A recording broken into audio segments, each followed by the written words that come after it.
The Lion and the Crown, a 5-minute story of Iran's rulers. In 1979, a photograph captured two worlds colliding. A woman in a miniskirt walking past a mural of Ayatollah Khomeini. That single image tells the story of Iran's transformation, from empire to theocracy, from secular monarchy to religious rule. The Shah's peacock throne, Mohammad Reza Pahlavi, wore military uniforms adorned with medals and sat on the jewel-encrusted peacock throne. He called himself King of Kings, Light of the Aryans. In 1971, he threw a party at Persepolis that cost $100 million, while peasants in the countryside starved. Champagne flowed from Paris.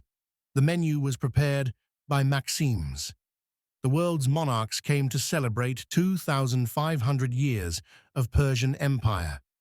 But in Tehran's slums, the Savak, his secret police, were dragging students from their beds. They used electric shocks, pulled out fingernails, raped prisoners with bottles. One Savak manual, leaked years later, detailed 37 distinct torture techniques.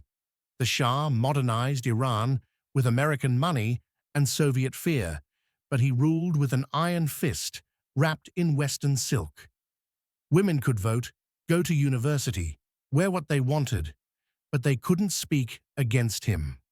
The Shah wanted Iran to look like Europe, while thinking only what he permitted. The revolution's promise. Ayatollah Khomeini returned from exile in 1979 on an Air France flight. Millions poured into the streets. They believed he would bring freedom.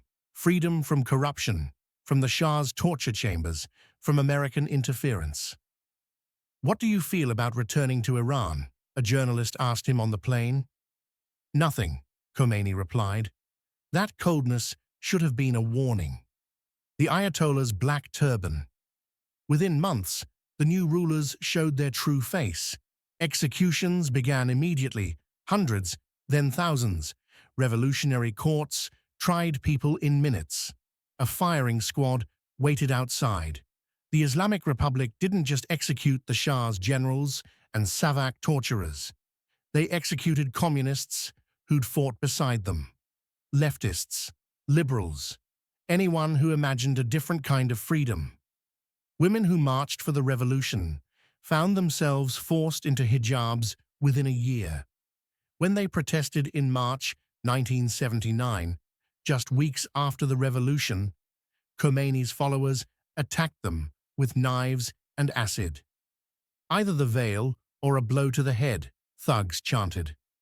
The morality police appeared on streets where women had once worn miniskirts. Now they measured the length of sleeves, the thickness of stockings. They could arrest, beat, imprison any woman showing too much hair.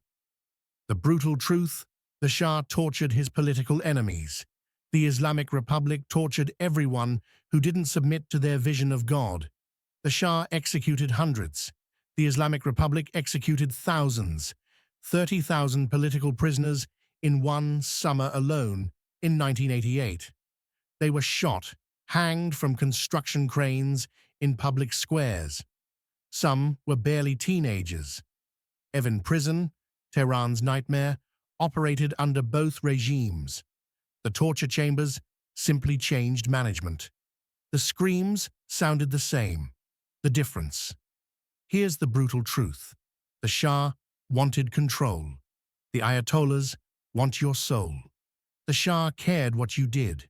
The Islamic Republic cares what you think, what you believe, what you wear, who you love, what you watch, what music moves you, how you pray or don't pray. Under the Shah, you could have a private life if you didn't threaten his throne. Under the Islamic Republic, there is no private life. Your bedroom, your body, your mind, all belong to the state's interpretation of God's will. The Shah sold Iran's oil to enrich himself and his cronies. The Islamic Republic sells Iran's oil to fund Hezbollah, Hamas, militias across the Middle East, exporting revolution while Iranians struggle to afford bread. Both regimes crushed dissent, but one promised you modernity and delivered tyranny. The other promised you heaven and delivered a different kind of hell.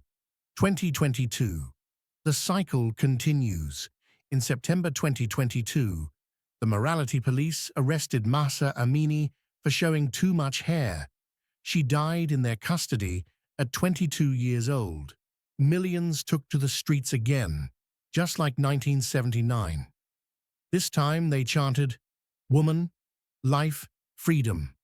The government responded, as governments in Iran always have. Bullets, batons, mass arrests.